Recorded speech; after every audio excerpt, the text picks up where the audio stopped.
Assalamualaikum warahmatullahi wabarakatuh. Saya Dr. Indra Pahala, dosen Fakultas Ekonomi Universitas Negeri Jakarta. Pada kali ini mahasiswa saya dari kelas S1 Akuntansi A, kelas angkatan 2022 akan mempresentasikan salah satu materi dari mata kuliah akuntansi pajak. Mari bersama-sama kita menyimak apa yang disampaikan oleh mahasiswa saya pada kali ini. Terima kasih. Wassalamualaikum warahmatullahi wabarakatuh. Assalamualaikum warahmatullahi wabarakatuh. Kami dari kelompok 6, kelas S1 Akuntansi A, akan memaparkan materi mengenai akuntansi ekuitas dalam mata kuliah akuntansi pajak dengan dosen pengampu Bapak Indra Pahala, SEMC, dan Ibu Nuramalia Hasanah, MAK. Sebelum kami memaparkan isi materi mengenai akuntansi ekuitas, kami akan memperkenalkan anggota kelompok kami terlebih dahulu. Perkenalkan, nama saya Anissa Aulia Zahra dengan NIM 17066220084. Saya Vanessa Sivamelia dengan NIM 17066220085. Saya Sonia Mishanda dengan NIM 17066220069. Adapun pokok bahasan dari materi kelompok kami yaitu yang pertama mengenai pengertian ekuitas dan segala mekanismenya, yang kedua tata cara mencatat transaksi saham, dan yang ketiga perlakuan pencatatan menurut akuntansi dan akuntansi pajak. Di sini saya akan menjelaskan mengenai ekuitas. Ekuitas dapat diperoleh dengan bermacam-macam cara, yaitu investor menyertakan ekuitas dalam persekutuan atau investor membeli saham yang diterbitkan perusahaan. Setoran ekuitas dapat berupa uang, aset baru, atau tenaga kerja, tetapi dalam hal bentuk hukum perusahaan, yaitu seperti perseroan terbatas. Sedangkan ekuitas menurut PSAK nomor 21 Reforma tahun 2007 diartikan sebagai bagian hak pemilik dalam perusahaan, yaitu selisih antara aset dan kewajiban yang ada, dan demikian tidak merupakan ukuran nilai jual perusahaan tersebut.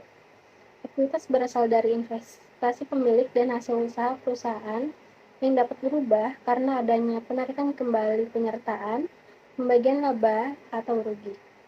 Berdasarkan pengertian di atas, kriteria ekuitas terdiri dari ekuitas atau simpanan pokok anggota untuk koperasi, saldo laba, dan unsur lain. Seperti selanjutnya terdapat unsur-unsur ekuitas, yaitu yang pertama ada ekuitas disetor, merupakan sejumlah uang yang ditanam atau diinvestasikan oleh pemiliknya yang sering disebut sebagai pemilik saham untuk mengembangkan operasi usaha. Sumber utama modal ini adalah dari penerbitan saham atau yang kerap disebut sebagai modal saham. Modal disetor ini sendiri terbagi menjadi dua jenis. Yang pertama ada modal saham, yaitu nilai total uang atau lembar saham yang diedarkan di perusahaan. Lalu yang kedua ada tambahan pembayaran, di mana terdapat agio dan disagio. Agio merupakan selisih antara jumlah setoran para pemegang saham dengan jumlah nilai saham tersebut, sementara disagio adalah sebaliknya. Lalu yang kedua adalah laba ditahan atau retained earning. Laba ini tidak diambil oleh pemilik atau pemegang saham dan juga tidak dibagikan sebagai dividen. Oleh sebab itu, keuntungan yang tidak dibagikan ini tetap ada di perusahaan.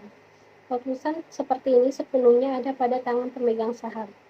Lalu yang ketiga ada ekuitas penilaian kembali.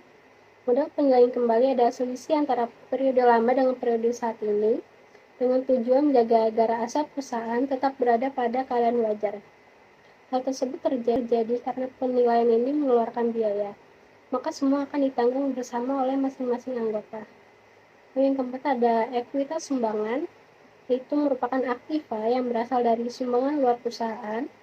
Apabila perusahaan mendapatkan modal sumbangan, maka hal tersebut tidak perlu dijurnalkan, melainkan cukup dicatat memorial saja. Ekuitas sumbangan yang diterima untuk menutup risiko kerugian maka dapat diakui sebagai ekuitas. Sementara itu, apabila ekuitas sumbangan yang berupa pinjaman, maka terdapat kewajiban bagi perusahaan untuk membayarnya. Lalu yang terakhir terdapat ekuitas lain-lain. Ekuitas ini bisa berasal dari cadangan potongan harga, modal yang diperluas, cadangan obligasi, modal ekspansi, dan lain sebagainya. Modal yang terdapat pada cadangan laba juga termasuk dalam ekuitas lain. Hal ini tidak dapat dibagikan tetapi bisa dimiliki lagi oleh para pemilik saham dalam bentuk dividen. Ini saya akan menjelaskan mengenai ekuitas saham. Secara umum, ekuitas saham yang termasuk dalam akuntansi ekuitas untuk badan usaha berbentuk perseroan terbatas yang diatur dalam PSAK 21 tahun 2007. Ekuitas saham terdiri dari yang pertama ada saham preferen atau preferred stock. Jenis saham ini memberikan hak preferensi kepada pemegangnya berupa pertama pembagian aset terlebih dahulu pada saat berdiri, lalu yang kedua ada pembagian diuraikan dalam pembagian laba yang dapat berbentuk kumulatif dan tidak kumulatif, partisipasi dan tanpa partisipatif. Lalu yang ketiga ada convertible. Lalu yang kedua ada saham biasa atau common stock. Saham biasa tidak memiliki hak lebih dibanding saham-saham lainnya. Lalu yang ketiga ada tambahan ekuitas disetor atau paid-in capital, memuat berbagai macam unsur penambah ekuitas seperti agio saham, tambahan ekuitas, dan perolehan kembali saham dengan harga yang lebih murah daripada jumlah yang diterima pada saat pengeluaran. Tambahan ekuitas dari penjualan saham yang diperoleh kembali dengan harga di atas jumlah yang dibayarkan pada saat perolehannya. Selanjutnya akan dijelaskan oleh rekan saya. Untuk materi selanjutnya yaitu mengenai tata cara mencatat transaksi saham. Saham seringkali diterbitkan dengan nilai nominal. Nah, penerbitan saham tanpa nilai nominal dilarang di Indonesia. Nah, meskipun jarang terjadi di Indonesia, ada kemungkinan bahwa nilainya ditetapkan atau static value. Nah, dalam hal ini pada dasarnya sama dengan saham dengan nilai nominal. Nah, dalam pencatatan dan pelaporan jurnal transaksi saham dapat diilustrasikan dalam contoh berikut. Yang pertama yaitu pada tanggal 1 Juni 2020, PT Aditya setuju untuk mengeluarkan 10.000 lembar saham biasa dengan nilai nominal 10.000 per lembar. Nah, sejumlah 4.000 lembar terjual seharga 450 juta secara tunai. Nah, maka dari itu ayat jurnalnya dapat dibuat sebagai berikut. Di debit terdapat kas sejumlah 450 juta, lalu di kreditnya terdapat ekuitas saham yaitu sejumlah 400 juta dihitung dari 4.000 lembar terjual dikali dengan 100.000 per lembarnya. Lalu untuk kredit lainnya ada tambahan ekuitas disetor atau agio sejumlah 50 juta yaitu pengurangan dari kas dan ekuitas sahamnya. Nah, kelebihan nilai di atas nilai nominal pada saat penempatan atau penjualan dicatat dalam akuntansi tambahan ekuitas disetor atau tahun agio saham biasa. Lalu contoh yang kedua, jika nilai nominal tidak ditetapkan atau no par value, maka jumlah yang diterima tunai atas penjualan tersebut tidak dicatat dalam akun tambahan ekuitas disetor, tetapi dalam akun ekuitas saham yang diilustrasikan dalam jurnal sebagai berikut. Yaitu di debitnya terdapat kas sejumlah 450 juta dan di kreditnya terdapat ekuitas saham sebesar 450 juta juga. Jadi tidak ada pengurangan dengan tambahan ekuitas disetor atau agio. Lalu yang ketiga, jika yang terjadi bahan penjualan saham tersebut berupa tanah yang senilai harga jual saham 450 juta, maka ayat jurnalnya dapat disusun sebagai berikut. Di debit terdapat tanah sejumlah 450 juta, lalu di kreditnya terdapat ekuitas saham, sama seperti contoh ilustrasi nomor 1 yaitu sebesar 400 juta, lalu tambahan ekuitas sahamnya sejumlah 50 juta, yaitu pengurangan tanah dan ekuitas sahamnya. Lalu yang keempat, apabila harga pasar tanah ditetapkan sebesar 425 juta dan harga pasar wajar saham tidak ditetapkan, maka jurnalnya dapat disusun sebagai berikut, yaitu di debit terdapat tanah sejumlah 425 juta dan di kreditnya terdapat ekuitas saham sejumlah 400 juta dan tambahan ekuitas sahamnya sejumlah 25 juta, yaitu pengurangan dari tanah dan ekuitas sahamnya. Yang kelima, apabila seseorang menyatakan akan membeli saham, nah penyetoran uangnya akan dilakukan kemudian, berarti ekuitas tersebut telah ditetapkan. Nah, pada umumnya kondisi tersebut belum dicatat kecuali bentuk perusahaan yang go public.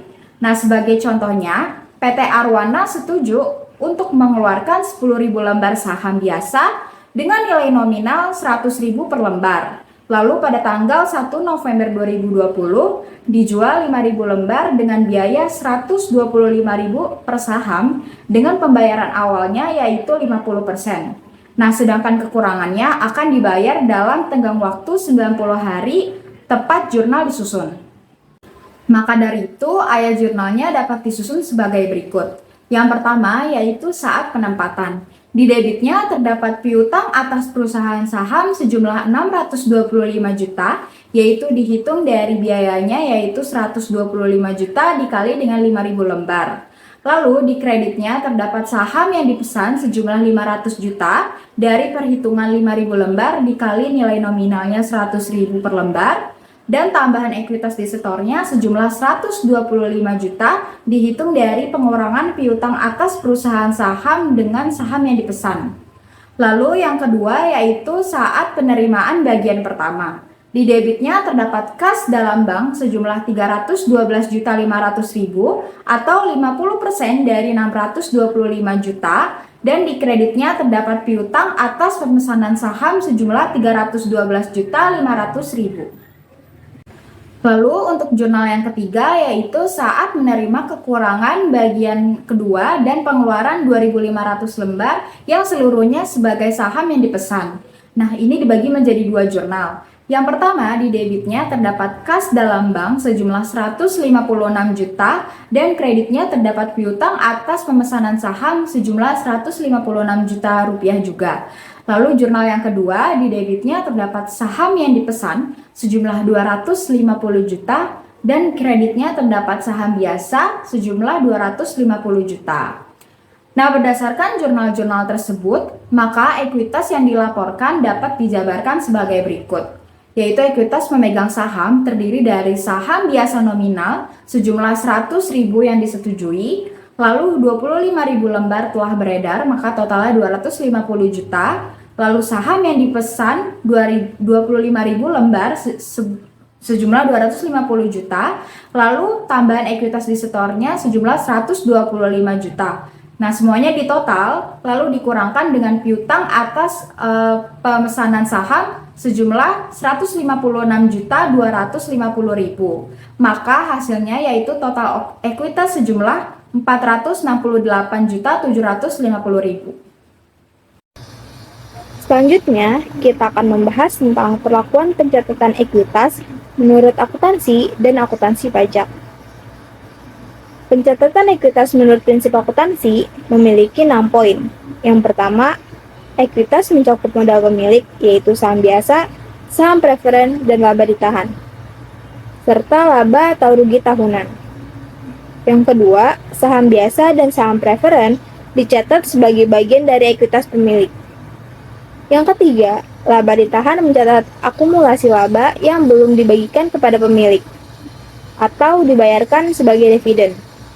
Laba ditahan juga dicatat sebagai bagian dari ekuitas pemilik. Yang keempat, perubahan ekuitas seperti dividen yang dibayar kepada pemilik akan mengurangi ekuitas, sementara laba yang dihasilkan akan meningkatkan ekuitas. Yang kelima, ekuitas dalam akuntansi digunakan untuk mengukur nilai pemilik perusahaan dalam aset perusahaan. Dan yang keenam, tujuan utama dari pencatatan ekuitas dalam akuntansi adalah untuk memberikan informasi keuangan yang akurat dan relevan kepada pengguna laporan keuangan. Selanjutnya, ada pencatatan ekuitas menurut akuntansi pajak. Yang pertama, pencatatan ekuitas dalam pajak dilakukan dengan menghitung ekuitas sebagai bagian dari perhitungan pajak yang harus dibayar. Penghitungan ekuitas dalam pajak dilakukan berdasarkan peraturan perpajakan yang diatur oleh Undang-Undang Perpajakan.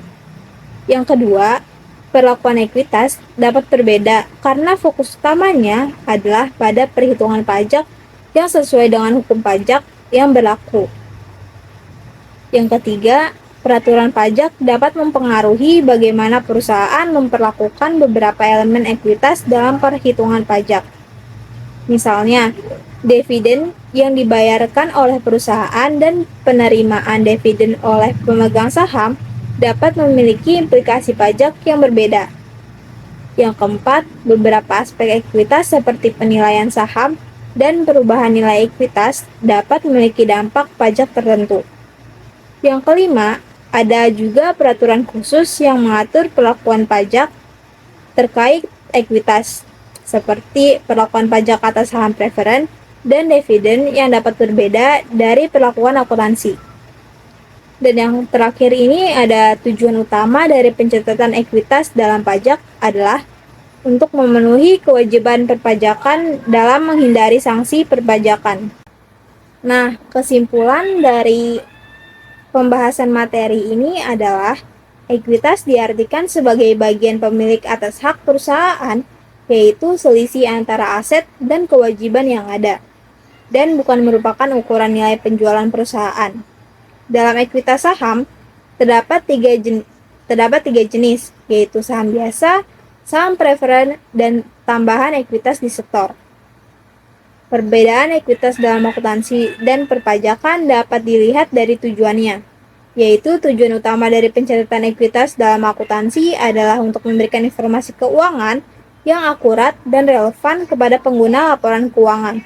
Sedangkan tujuan utama dari pencatatan ekuitas dalam pajak adalah untuk memenuhi kewajiban perpajakan dan menghindari sanksi pajak. Sekian materi yang dapat kami sampaikan, kurang lebihnya mohon maaf. Wassalamualaikum warahmatullahi wabarakatuh.